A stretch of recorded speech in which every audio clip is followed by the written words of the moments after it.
नारायण भगवान की देखिए ये बेटा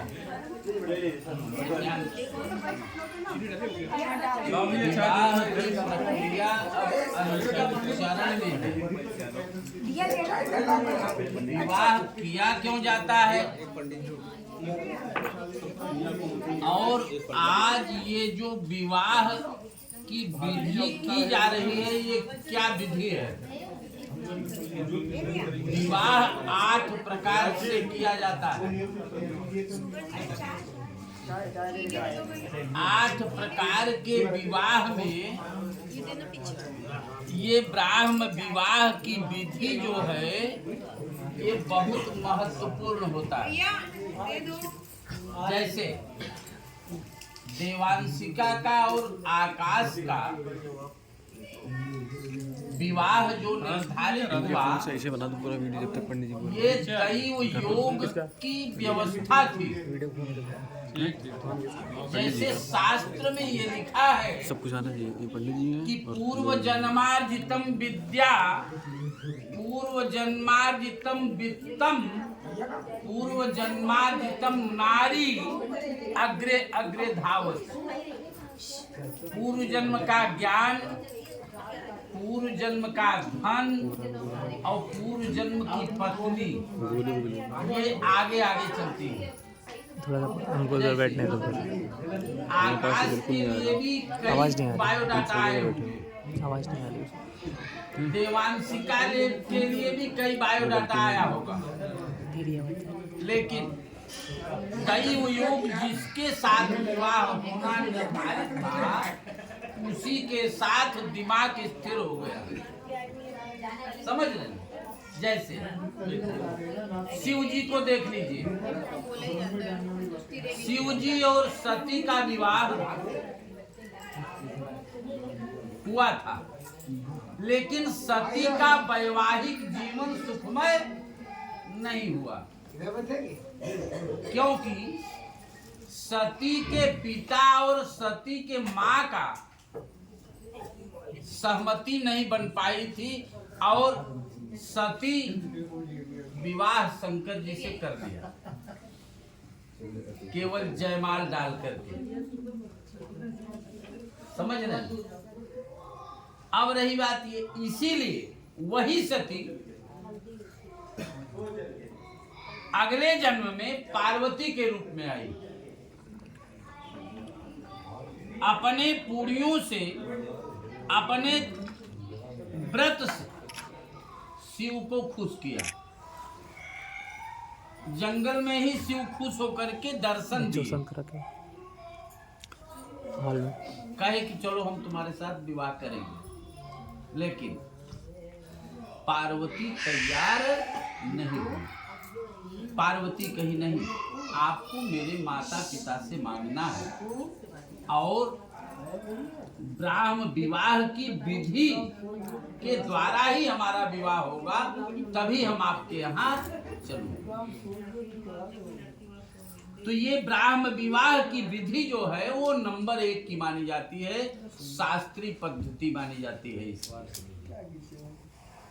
और ये ब्राह्म विवाह की विधि में जिन जिन वस्तुओं का हम आप उपयोग करते हैं जैसे उनका भी नवदंपति को बहुत सीख देता है। जैसे धान का लावा उपयोग किया गया। लावा तो कई अनाज के बनते हैं, गेहूं का भी लावा बन जाता है, मक्के का भी लावा बन जाता है, लेकिन धान के ही लावा का उपयोग क्यों किया जाता है? धान के लाई का उपयोग क्यों नहीं किया जाता है? तो धान के लावा से नवदंपति को एक सीख ये मिलती है कि धान के बीज को तपते हुए बालू में डाल दिया जाए तो वह धान का बीज अपना स्वरूप बदल देता है लेकिन छिलका साथ छोड़ता नहीं। उस छिलके को हम आप अपने हाथ से हटाएंगे तभी वो निकल पाता है। पहली ये सीख मिलती है कि पत्नी चाहे जितने कष्ट में रहे पति को साथ नहीं छोड़ना चाहिए, और पति चाहे जितने कष्ट में रहे पत्नी को साथ नहीं छोड़ना चाहिए। दूसरी व्यवस्था, जैसे देवांशिका के पिताजी ने कन्यादान किया, और कन्यादान करते दरमियान ये वाचन किया, ये संकल्प किया कि पुत्र पौत्र प्रवर्धिनी,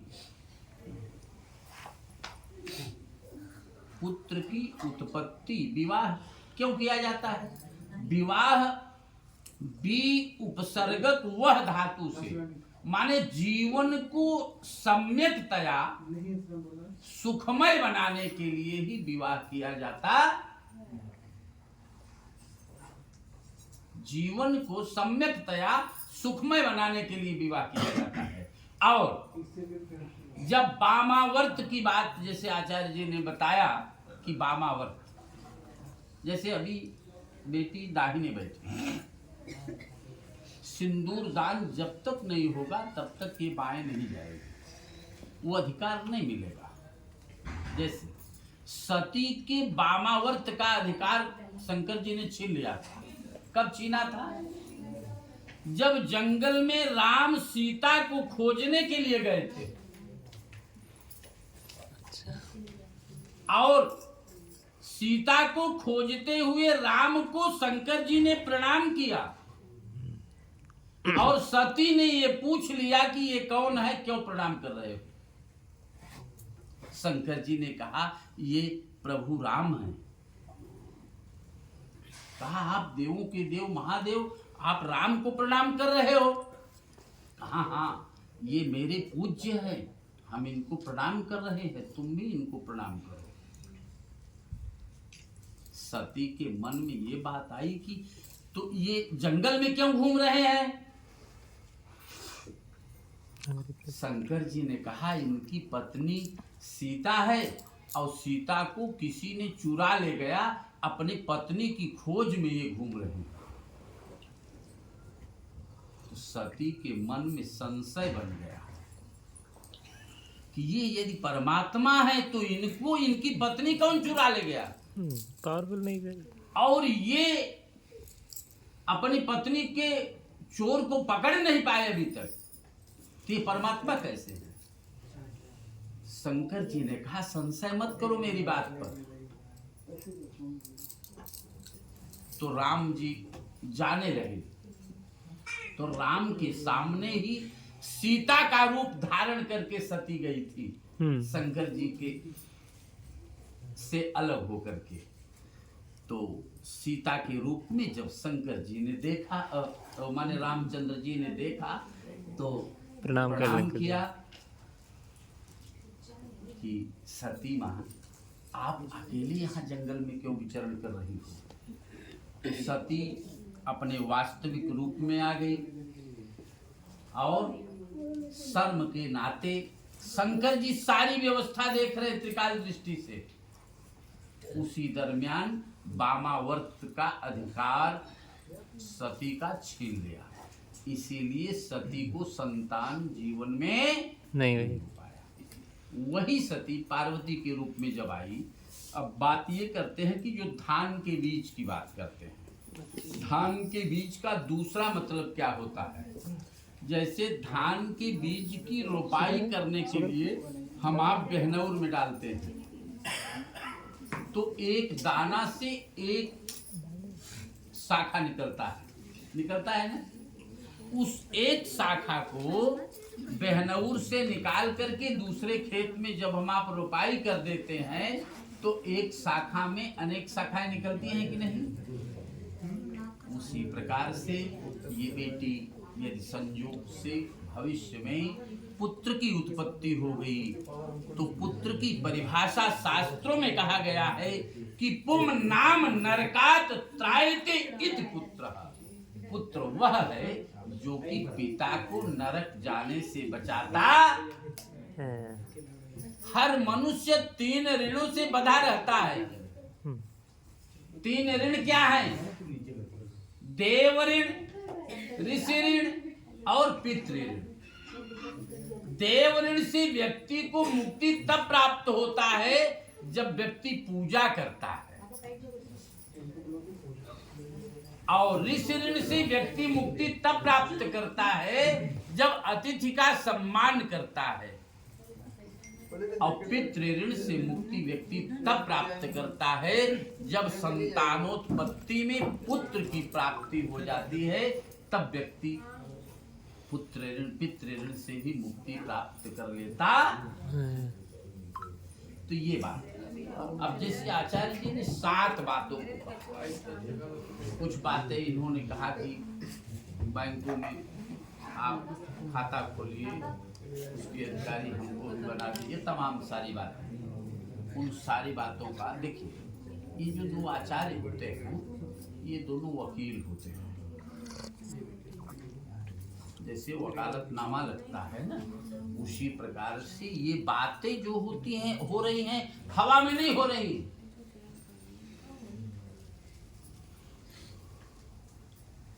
लड़का अपनी बात को क्या कहता है कि क्रीड़ा शरीर संस्कार समाजोत्सव दर्शनम हास्यम परिगृहे यानम त्यजेत प्रोसित भर्तृका।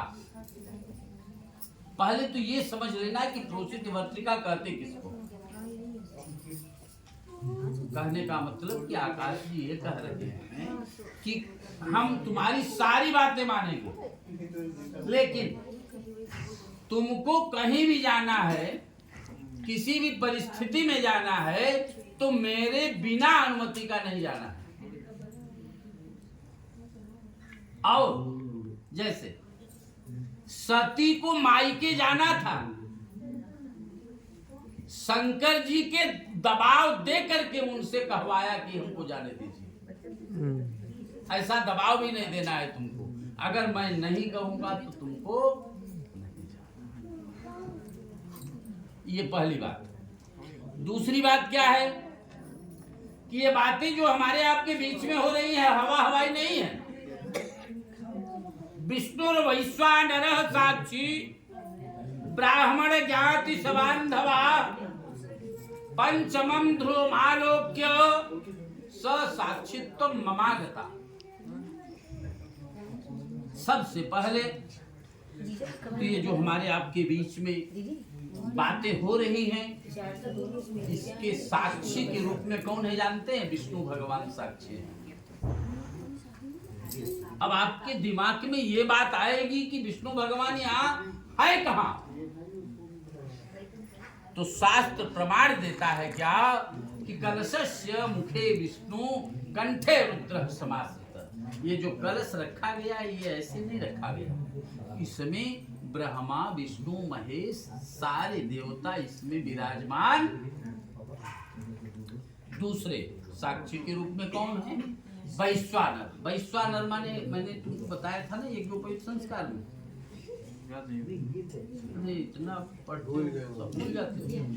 वैश्वानर माने अग्निदेव, वैश्वानर माने अग्निदेव, समझ रहे हो? अग्निदेव भी साक्षी है हमारे आपके बीच में। अग्निदेव है ना, अभी आहुति डाला है और दीपक भी जल रहा है कंटिन्यू। और तीसरे साक्षी ब्राह्मण ज्ञात, दोनों पक्ष के आचार्यगण और दोनों पक्ष से जो भाई बंधु हैं ये लोग भी साक्षी हैं, बताने वाले हैं ये कि हाँ आकाश की शादी देवांशिका के साथ।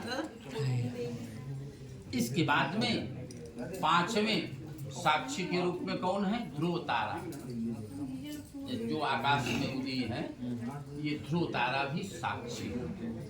तुम हमारी बात को स्वीकार करो, हम तुम्हारी बात स्वीकार करेंगे, ऐसी कोई दिक्कत हमारे आपके बीच में नहीं आएगी। अब तीसरी बात ये है कि तव चित्तम मम चित्ते वाचा वाचम न लोपयेत व्रते में सर्वदा देयम हृदय स्तंभदान। तुम्हारा मन मेरे मन के आधार पे चलना चाहिए, और तुम मुझसे आग्रह कर सकते हो, आदेश नहीं, रिक्वेस्ट कर सकते हो कि ये काम करना, आर्डर नहीं देना। तव चित्तम मम चित्ते, तुम्हारा मन मेरे मन के आधार पर चलना चाहिए। वाचा वाचन न लोपयेत, कभी भी तुम्हें मेरी वाणी का उल्लंघन नहीं करना। व्रतेने सर्वदा देयम हृदय स्तंभरानने। यदि तुम ऐसा करोगी तो तुमको मैं बाएं भाग में नहीं अपने हृदय में बैठाऊंगा। जैसे शंकर जी ने अर्धनारीश्वर का रूप धारण किया था कि नहीं किया था। आगे की बात क्या है, चौथी बात क्या है, मम तुष्टिश्च कर्तव्या बंधूनाम भक्तिमादरात् ममाज्ञया परिपाल्येषां पातिव्रत धर्म परायणे। जैसे नारी का धर्म है पति को संतुष्ट रखना, लेकिन पति अगर चाहता है कि माता पिता को भी संतुष्ट रखना, तो माता पिता को भी संतुष्ट रखते हुए मुझे संतुष्ट रखोगी तब मैं स्वीकार करूंगा।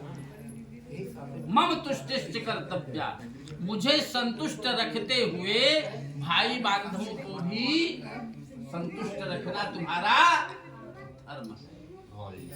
आओ ममाज्ञा परिपाल्येषां पातिव्रत धर्म परायणे, मेरी आज्ञा का पालन तुमको करना है, ये मेरा आदेश है। पातिव्रत धर्म परायणे। अब क्या है, पांचवा वाक्य बहुत महत्वपूर्ण है। बिना पत्नी कथम धर्म। चार आश्रम बताए गए। चार आश्रमों में गृहस्थाश्रम आश्रम सबसे महत्वपूर्ण होता है। जब तक व्यक्ति गृहस्थाश्रम में प्रवेश नहीं करता तब तक व्यक्ति धर्म अर्थ काम मोक्ष प्राप्त नहीं कर पाता है। इसलिए बिना पत्नी कथम धर्म आश्रमाणाम प्रवर्तते तस्मात् त्वं विश्वस्ता भव वामांगामिनी। पत्नी के बिना कोई धर्म कार्य होता नहीं, इसलिए तुम आओ, हम तुम्हें स्वीकार करते। बोलिए यज्ञ नारायण भगवान की जय। बोलिए लक्ष्मी नारायण भगवान की। अब आप दाहिना हाथ अपने लड़की के दाहिने कंधे पर दिखा सकते। बोलिए मामा व्रते ते हृदयम दधामि मम चित्तम अनुचित्तम ते अस्तु मम वाच मेक मना युखस् प्रजापति दृष्ट्वा नियुक्ता मह्यम। समझ में आया मैं क्या